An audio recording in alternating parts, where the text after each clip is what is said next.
Another video. So yes, I want to keep apologizing, but maybe I will keep apologizing. So more video, more antikantavad, and sort of related to the other video, blah blah blah. Some to be serious comments, and a key point is the continuing argument about this.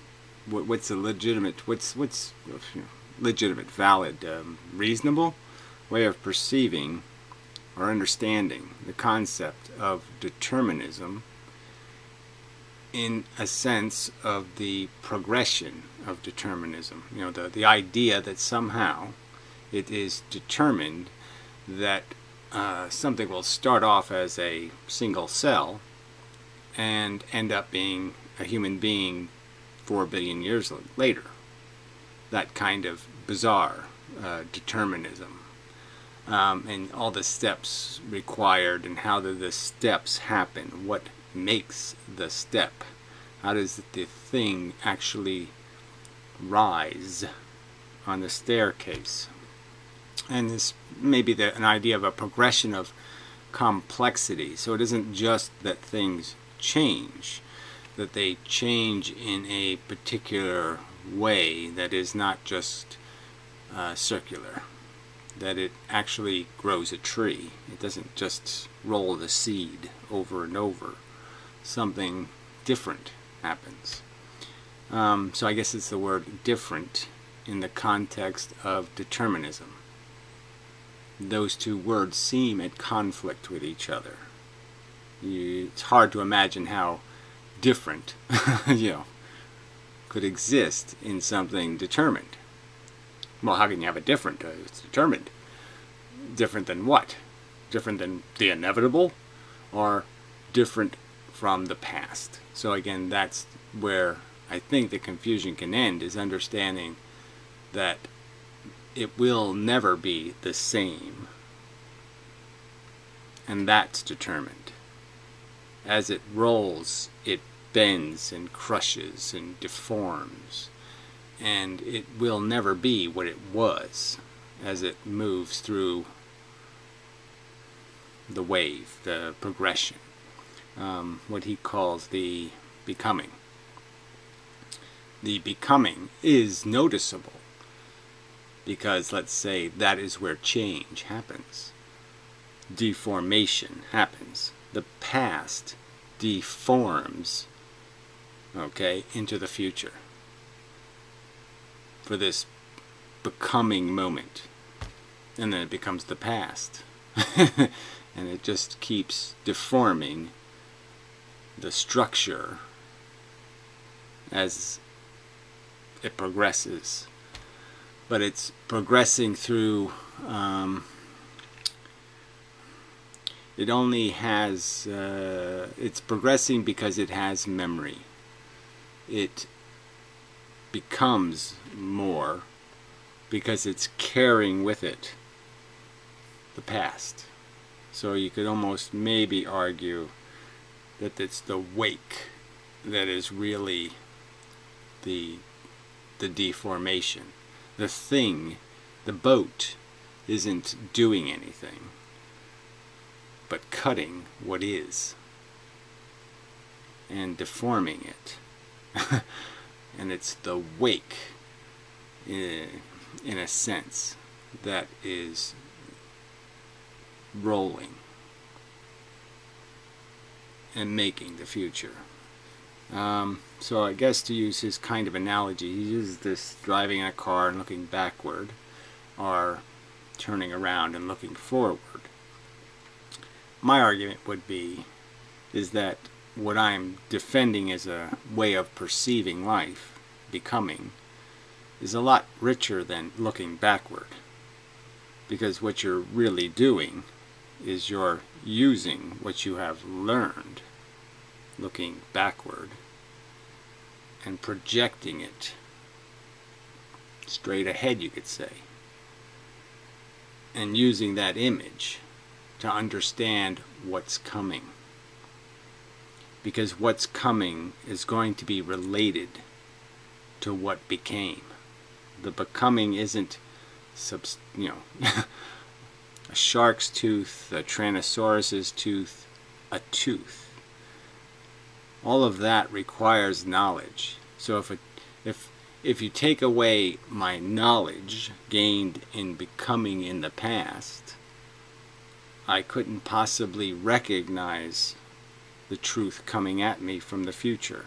As it comes at me, I wouldn't be able to know what it was. I wouldn't know the difference between fuzzy rabbit and Tyrannosaurus if I didn't have conceptual knowledge of great white shark or Tyrannosaurus or a whole bunch of things, or knowledge, alligator. I have to know what these things are, these sharp teeth. I have to know that that's a threat, and that the funny little bunny teeth aren't a threat. I have to know the difference, and I know the difference by knowing the past. And so there's a point where he's always qualifying the word determinism. Like, he won't say 100% determinism, where I'll say it's 100%, and by his perception, that rules out some kind of change. And what I'm saying is no, it doesn't rule out the difference between yesterday and tomorrow. It doesn't change that at all. It doesn't mean that there has to be something undetermined in between. It's just that the deformation, the rolling of the past, it's rolling another turn. And another turn is another turn of deformation, another turn of change in the structure of the ball rolling, the thing, the piece of the past that is the snowball. So back to my snowball analogy, the snowball starts off as nothing, theoretically. A speck, a seed, a flick, a teardrop, a noise, okay, disturbs the becoming, and it starts to roll. Well, what is it as it's rolling? It's just a selective chunk of the past. Pieces of the past, pieces of the top of the mountain, let's call that the past, are now going into this new location, the bottom of the mountain. They haven't been there. That's not where they are. That's not where they were. So the past is being transported through the becoming of the roll into the future. The past is moving there. It's going there. And so maybe that is helpful in just establishing that I am a complete determinism, and the reason why I don't see futility is because I see obviously through this metaphor that what is collected from the past becomes substantial. And even if you said it had there's a limited memory space, a limited volume that could be in the ball that rolls, I would argue that whatever's in that volume becomes of higher and higher relevancy through this process. Much like I'd say that my genetic code starts to become more and more specialized, and the modifications become very tiny but yet very powerful in terms of the change created. Where in the more primitive organism, the exact opposite rule applied. Now, in the more complex organism, a different rule applies because there's a stasis. The mechanism is no longer in any kind of imbalance or any kind of jeopardy, because so many layers between it and the world have been created. The organism around my seed is much more complicated than the skin of a seed. The skin of a seed is a tiny protection from the world, where this complex organism that I am, that's really just the shell of the seed. It's just the package protecting the seed, just the package carrying the seed. So I'm just using an evolutionary argument that the past, the game was very different than the game is now. Even though it's the same thing, evolution.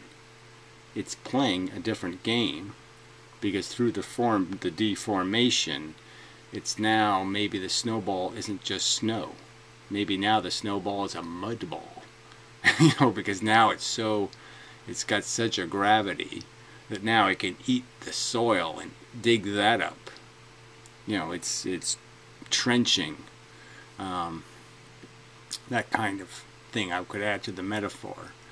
And so that's sort of what I'm arguing with the evolution of the becoming of intelligence.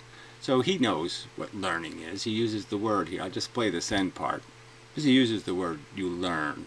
So these determinists who are the futility types, I'm often arguing these points. It's almost like they almost are arguing that the future, in the fact that there is a determined future means that there isn't anything that ever changes, is almost the argument they're making. And it's like, no, of course it changes.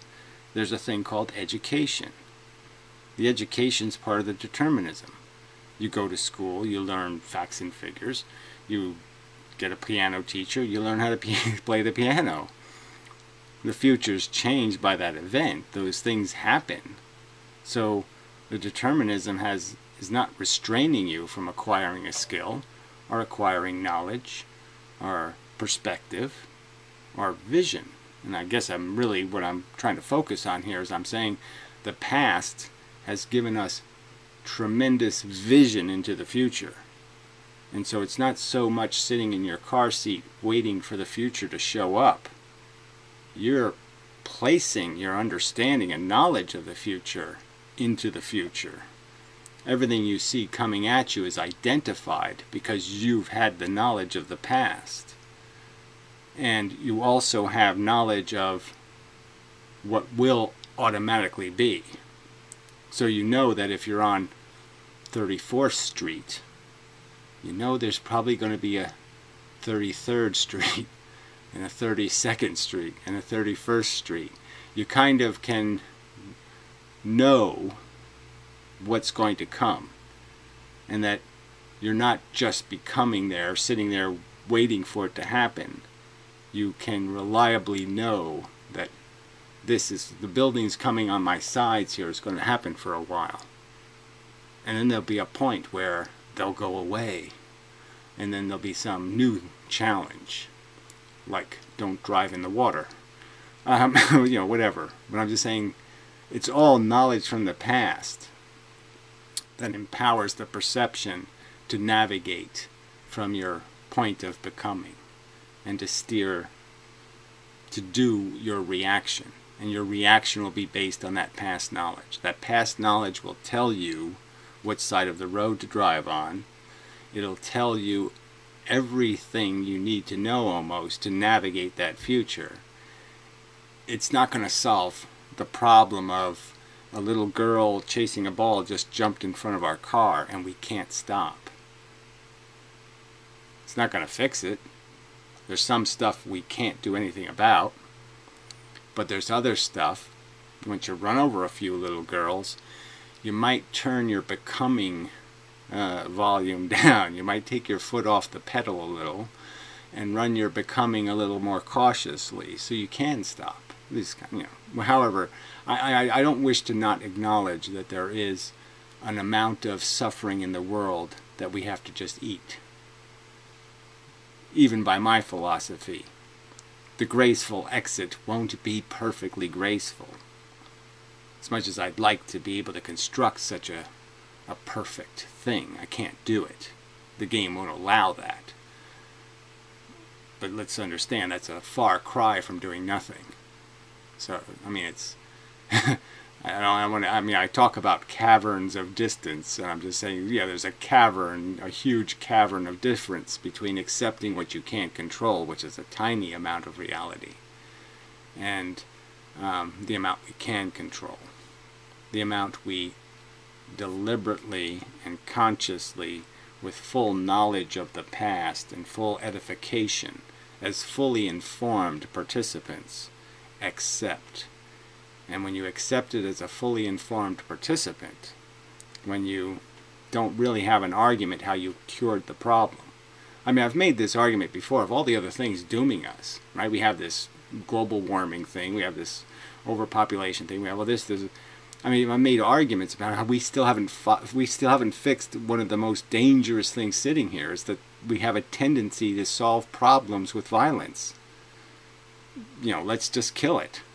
You know, and I might even resort to that weapon in the right circumstance. But I'm just saying, it's obviously not a weapon you can, it's obviously not a practice that we can know from past experience. It can't possibly work. The guns get too big.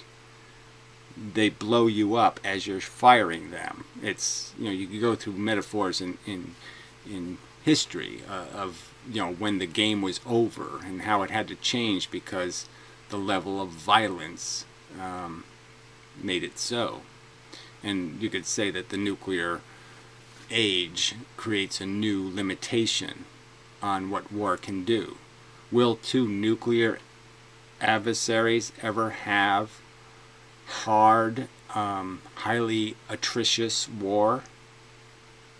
Is it feasible for two nuclear powers to expend a lot of human resource on a battlefield and actually have a winner and a loser in the nuclear age? Will a nuclear power concede, I lost the conventional war and I will give up, even though I could nuke you?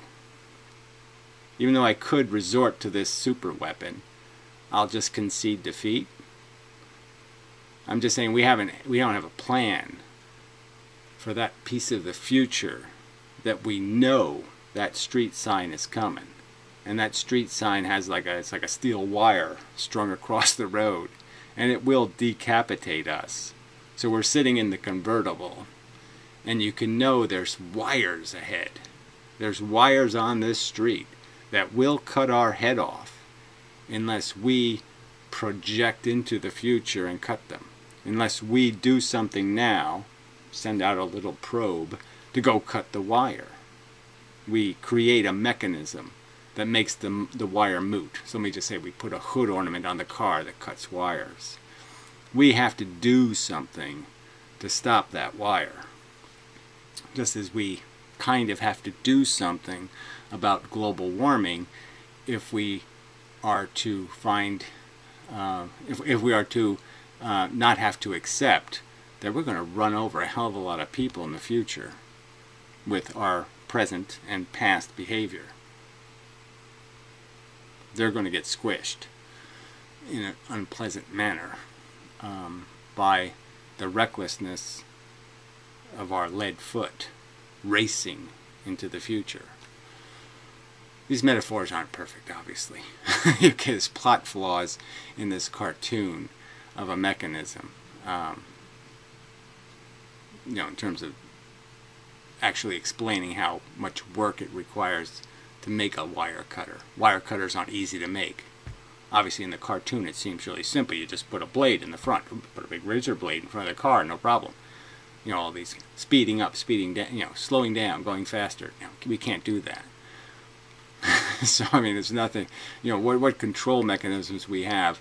It's a lot more complicated to describe what we can do in the moment beyond have the knowledge say we need to become more knowledgeable, or we need to create rules, or we need to blah blah blah. That's, you know, it takes a whole process of future ball rolling that's going to be initiated by first policy and, you know, first conversation, then policy, and blah blah. It's like the whole thing. Mothers Against Drunk Driving didn't take a day or an hour.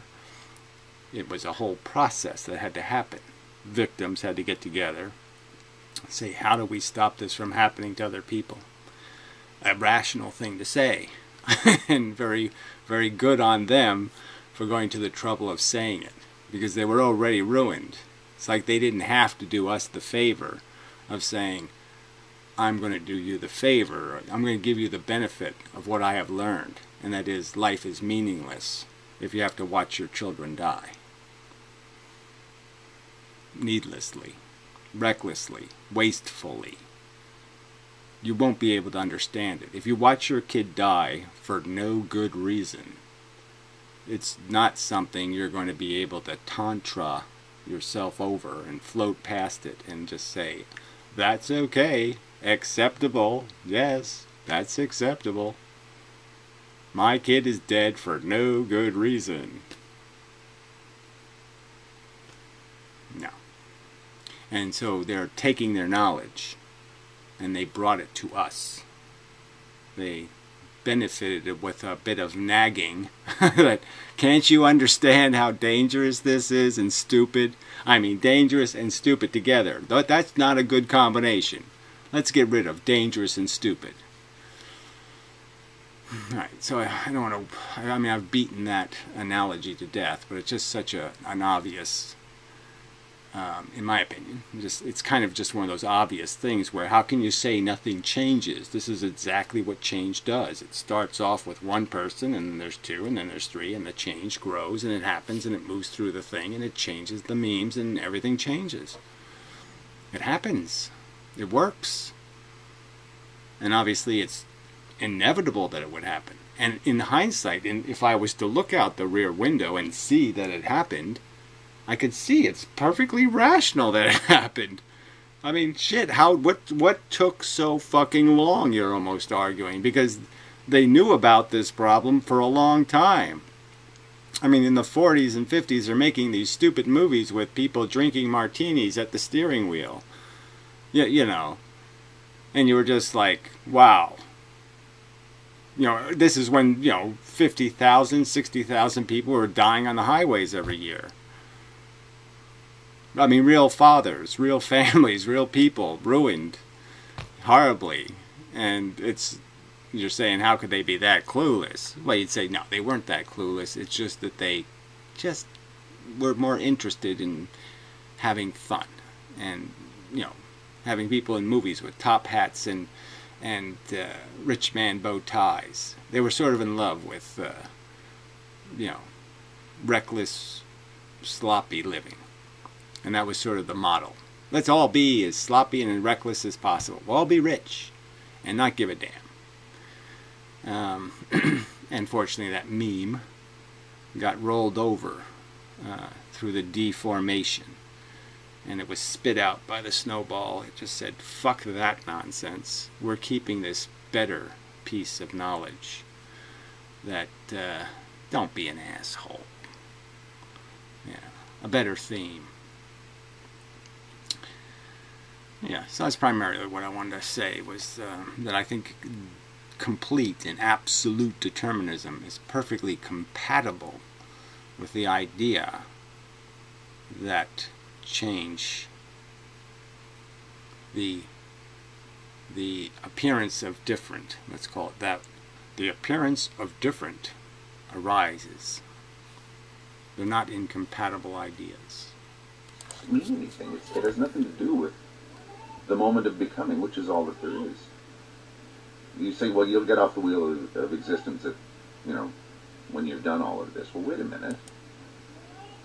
That's nothing to do with right now. That's nothing to do with the actual reality that I'm in. That's an right. So, so he's conceding that this philosophy he has is really just about doing this maximizing of the interior function. And in a sense, I'd say this is a legitimate project. This is almost like Back on the Bus. Now, if we were conceding that as we're riding the bus is sort of a sloppy ride, okay? It's not very impressive. Misspellings of graffiti on the walls, boogers and snot and vomit and who else knows everywhere, just dirty and stinky and not much of a ride. And so if I was to say that, yes, but there's no consequence here, that you're not reproductive or something, okay, then I'd say yes, maximize your experience. Cut the reality into little tiny pieces and rearrange the pieces into some game that is a power game. That is a game that takes you to all kinds of places in the universe. You can see things that no man has seen before, and you can experience those things and do all. I mean, I'd be fully. I'd be totally into what you're talking about as a method of self-actualization. If I understood this to be a terminal disease, and this is just how we deal with it. But that's not what we're talking about. We're not talking about something that doesn't spread. We're not talking about something isolated to you. We're talking about something that does have a consequence. That if you're not paying attention, if you're too caught up in that self thing, then you'll selfie yourself a copy of yourself. You'll Xerox yourself just for fun. You'll do something stupid in that process.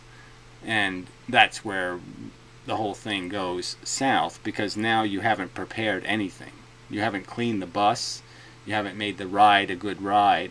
You've just stuck your prodigy with the same problem you have, except it also, instead of just having the smells and the stinks and the crud that was on the bus from the previous users, it now has your stink and smell in it.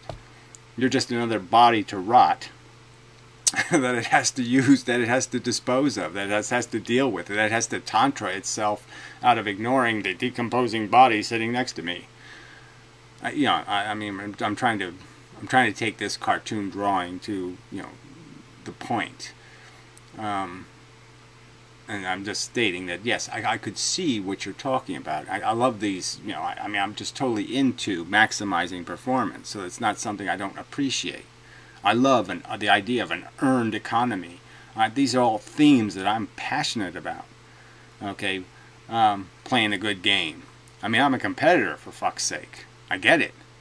But where I don't get it is where you sentence the the obligation to keep doing this delusion game on your prodigy. That's what I don't get. I can't understand that for the life of me. So that's the part where the whole thing just goes completely south and we're done. Because sentencing other people to turn this sow's ear into a purse doesn't make any sense. Distractions of projection. How about learning to be now? And not only just to learn to be now in the quote-unquote eternal present. So there's the word learning. So yeah, so my obligation, my counter-argument is, how about learning about how snowballs really work? Okay, about how people end up in dirty buses. Because frankly, that's the objective, is to really get the thing out of the dirty bus. The idea is to release the thing from the obligations to ride in dirty buses where you have to contrive a life instead of actually live one. And that's sort of the bullshit here. So, I mean, you're not really doing what even nature intends. You're reforming your Tyrannosaurus self into some other kind of blob of life form, and making it entirely an eternal game. You're closing up the cocoon, okay, like a caterpillar, and you're not going to metamorphize. You're not going to bother doing that butterfly shit in the real world. You're just going to sit there and live in the construct of the goo of the freedom of just maximizing the pretty colors. But to be now in the best possible way from one's own perspective. Yeah, again, so from one's own perspective is what I would argue the snowball is basically said, that is just such crap. I mean, yes, I know you still cling to it, so obviously there must be pieces of it still in the snowball where this is possible to think that's rational, but most of the rational world knows you can't get away with that. That's really not going to work. I mean, they either know it's not going to work because they're intelligent, or even as poor people they know, let's see, what would they might know in terms of that's how the shit from the rich comes floating down onto the floor. That's how it, the guys in the, the upstairs, and, it's all shit all the way down, Only one person gets to breathe the fresh air that way. The guy the furthest upstream has a good life, and everybody else is sick.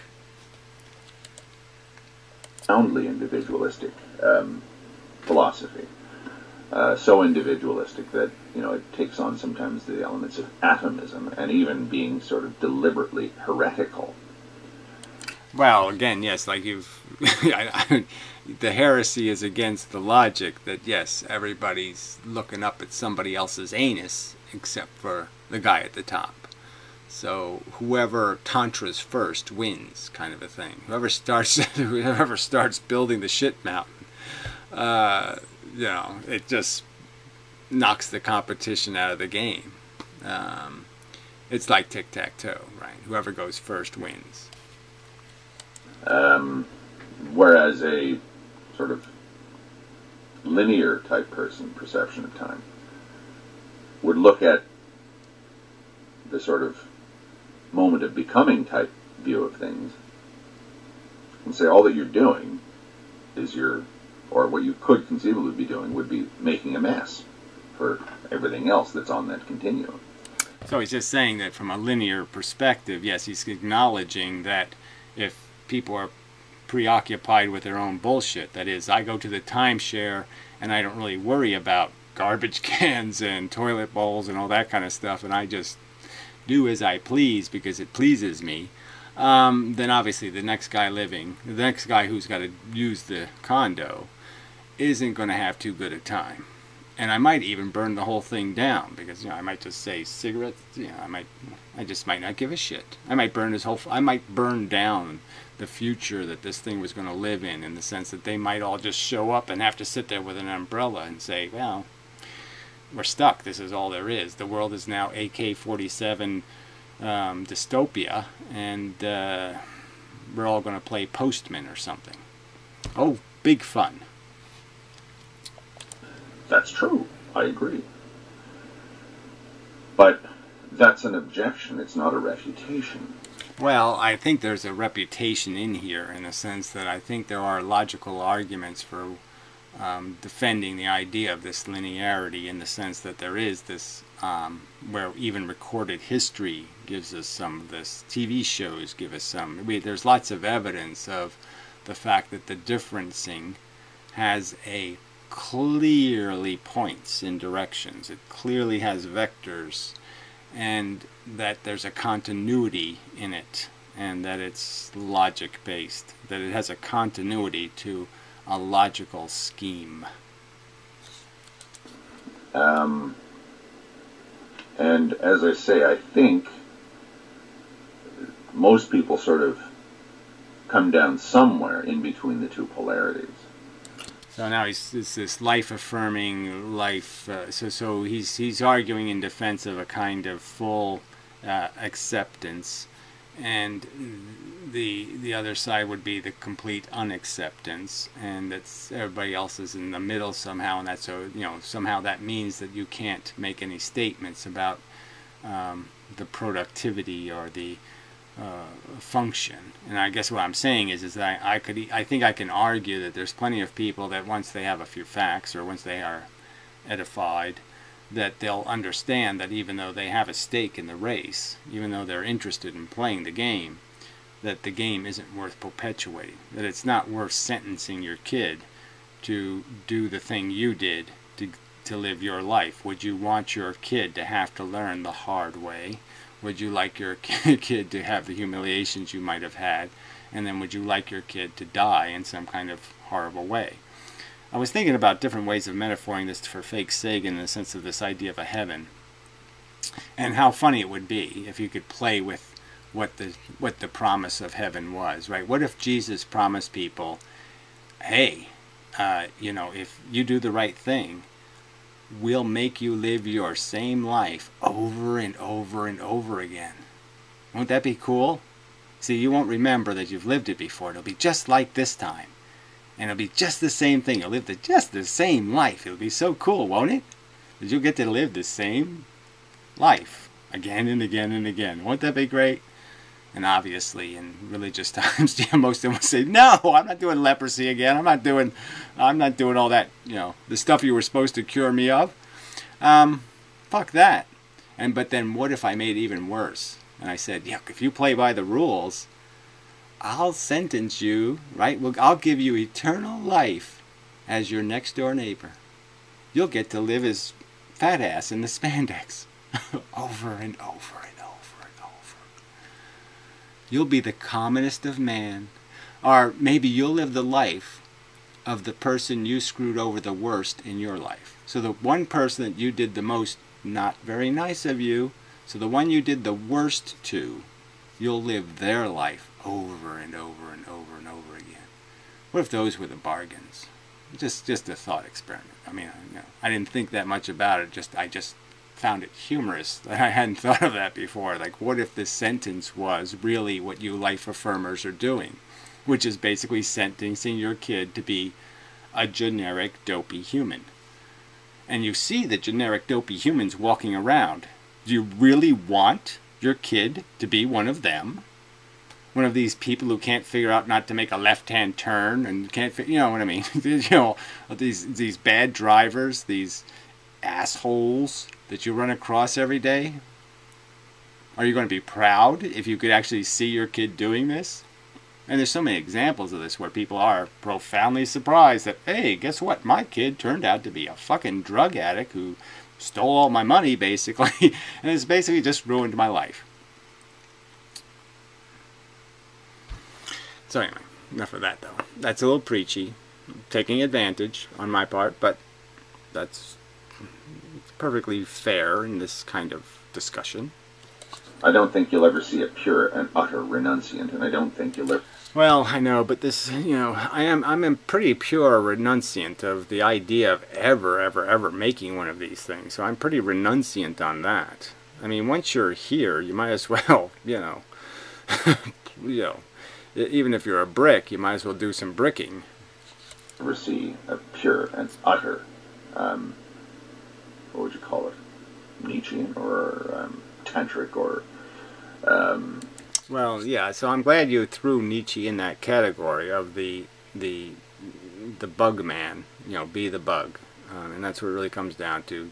Be as stupid as a bug, which means just be what you're made to be, which is a selfish thing perpetuating seed into the world. Yeah, so yes, just be that kind of monster. I don't even know if Nietzsche clearly would have been that kind of positive on procreation. But regardless, the implication of what he's saying is if you want it, take it. So if you want kids, have them. So, it's a gross indifference to the consequences. But I think if you could take Nietzsche at 35 years old or 40 and transport him into this future, I think his story would have been a little different. It certainly would have had to write a little more rationally. I mean, all this poetry shit is, only so valuable. All of this evasion. Life affirmer. That existence itself is enough and always will be, and there's not even an always will be. There is only the brute fact of existence. Well, again, existence is mystic. So, I mean, we know that most of the things existing I'm not opposed to. So planets and whatever, moons and all that other shit, fine. My problem with existence is a certain class of existor, and that is these ones that are vulnerable to creating a tremendous consciousness mess kind of thing. The pain syndrome and the non-consensual, you're going to pay for this whether you like it or not kind of thing. It's just not appropriate. This is not one of those rides you just say it's harmless. This isn't like even you have to get a permission slip even to have a vaccine or something, and that's a minor risk imposition by comparison to the life itself.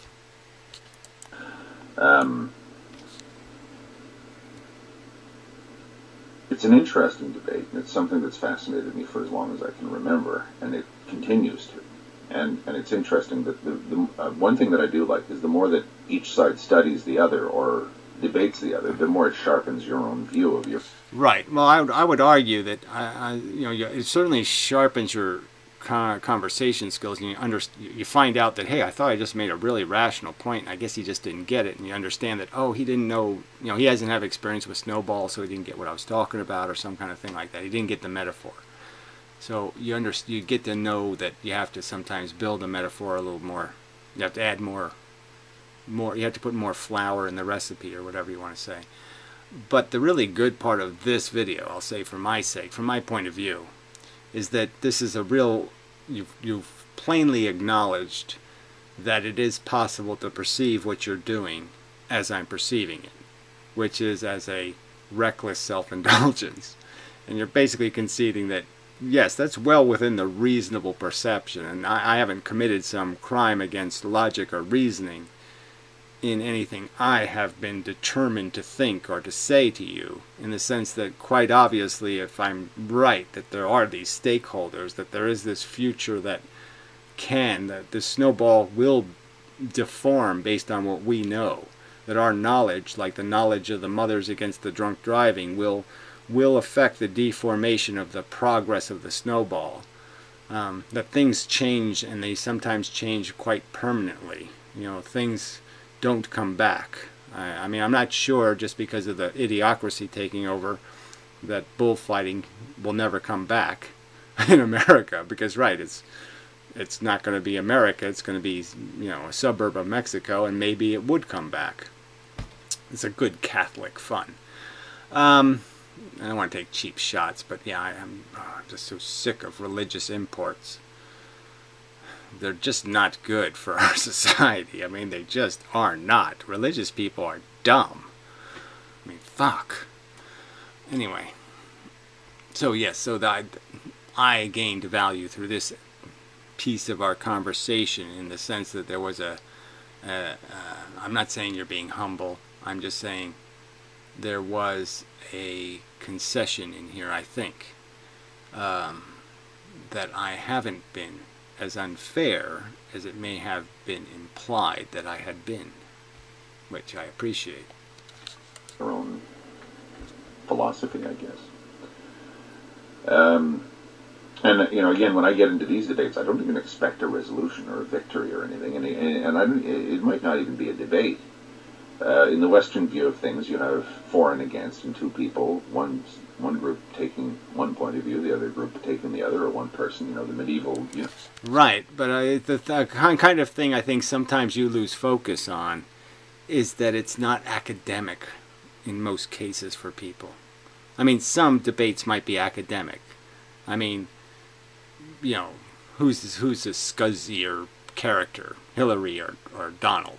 As a scuzzy character, it's okay, it's an academic debate.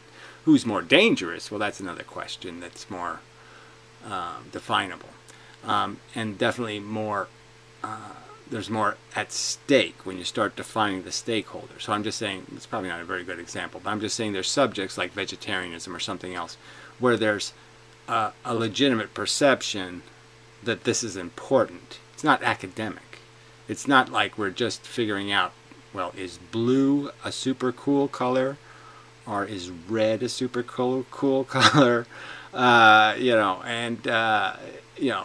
one of them can be in the category of super cool, and so which one, and that would be a conversation that maybe nobody rational should ever have. Or who would win, Batman or Superman? Which doesn't even seem like a rational conversation, because there's absolutely no way Batman's going to win with his utility belt. I mean, unless he's got kryptonite on his utility belt, he's fucked. Batman loses. Big time. One punch and he's done. I mean, what's Batman got? Kapow! I mean, he's got big fonts, but he doesn't have anything else. I mean, he's got no hope of winning. I mean, just no hope. Ugh. But yeah, that would be academic and meaningless. So, but torture, yeah, I think that's a little different. I think when torture's on the table as a possibility, then I think you've got to recognize that this isn't just an academic debate, and that, passion is going to have to be accepted. Somebody might throw a real rock. university thing where you see two guys at podiums at the opposite end of the room, dialectical discussion and everything like that. I don't think this is possible. That kind of thing is possible in this kind of a discussion. I think it is. I'm just saying that it's obviously going to be incredibly tedious. And, almost, wow, let's go all the way back to elementary school and, fight out some of these up-down facts and right-left facts. I don't mean that to be insulting. I'm just saying that, yeah, obviously, if you get, we're talking about such abstractions and such, they're religious concepts in a sense. They're not tied to physical evidences and that kind of stuff, and that makes it very difficult to have a conversation about them. I think all you can really do is explain your point of view. Well, I guess you're doing both. So you're explaining your point of view, and then you're basically trying to point a mirror at the other guy and say, look, compare my point of view to your kind of silly point of view. You see the difference? Like mine is big and strong, and yours is weak and tiny and limp. You see that? Yeah. See the difference? Big, strong, and weak and limp. So, but anyway. Interesting video. Yeah, I mean, it's interesting as an anti-Kantavad video. He's having kind of a down day. He's supposed to talked about that before. That he has days where, God damn it, I was flying and I just, you're doing that thing where you're running and you can skip up and you still have some altitude, but you just can't maintain. You're just like a plane bouncing on the runway, and there's just days where you're just bouncing on the runway. So I think he's having a bouncing on the runway day. And so I don't want to totally exploit that, but yeah, he's, it's a lot easier to throw a net on him when he's bouncing on the runway. It's a lot easier to hit with the slingshot. So yeah, maybe I took some shots. But anyway, and I'm not saying he won't get back to being airborne and, be blowing his acid snot on me, but we'll see how it goes.